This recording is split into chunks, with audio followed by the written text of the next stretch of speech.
I was born with a dairy allergy, extreme dairy allergy. This is not just an intolerance. I go into anaphylactic shock.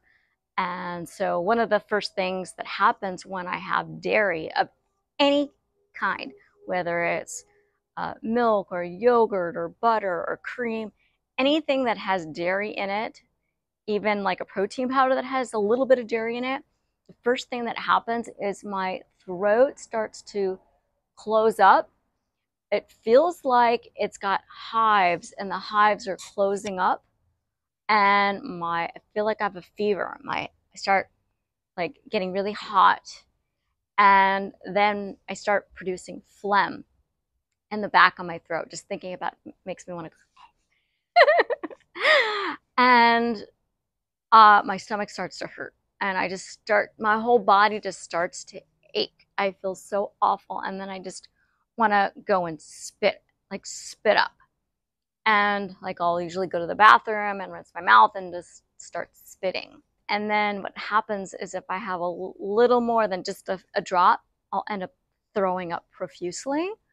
And typically it's just like uncontrollable. So much so that I end up with the very bottom of my stomach where there's no more food, where there's bile, and then I throw up the bile. Have you ever tasted bile? It's so bitter and disgusting. It would make me want to throw up even more. But anyway, so the doctors told me, oh, you're not eating dairy, so you have to take a calcium supplement. So all my life, I was taking this calcium supplements.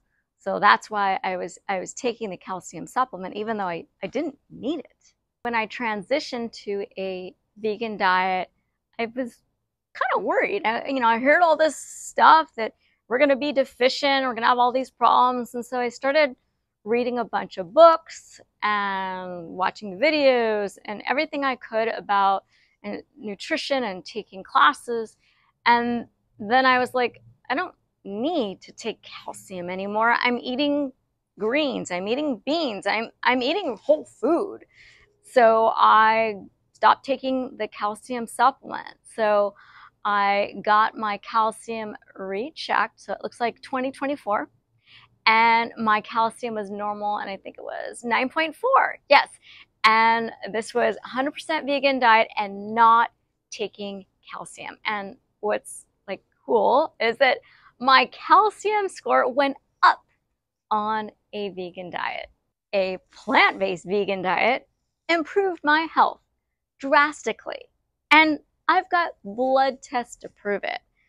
If you follow Dr. Greger's 12 key points to eat every day, beans and vegetables and fruit and nuts and seeds and herbs and grains, you're going to be fine. Just eat enough and vary your fruits and vegetables and eat what's in season and don't go hungry. Anyways, if you have any questions about a vegan diet, or if you want some really delicious recipes, check out my cookbook. It's called The High Five Diet. I created it for people like me who, when I went on a vegan diet, I couldn't find any recipes that I like. I'm really picky, and I wanted very unprocessed, oil-free recipes, and so those I've got.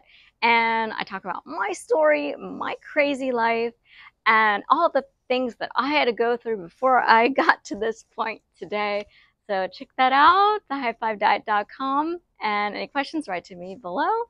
Hope to see you soon. Bye.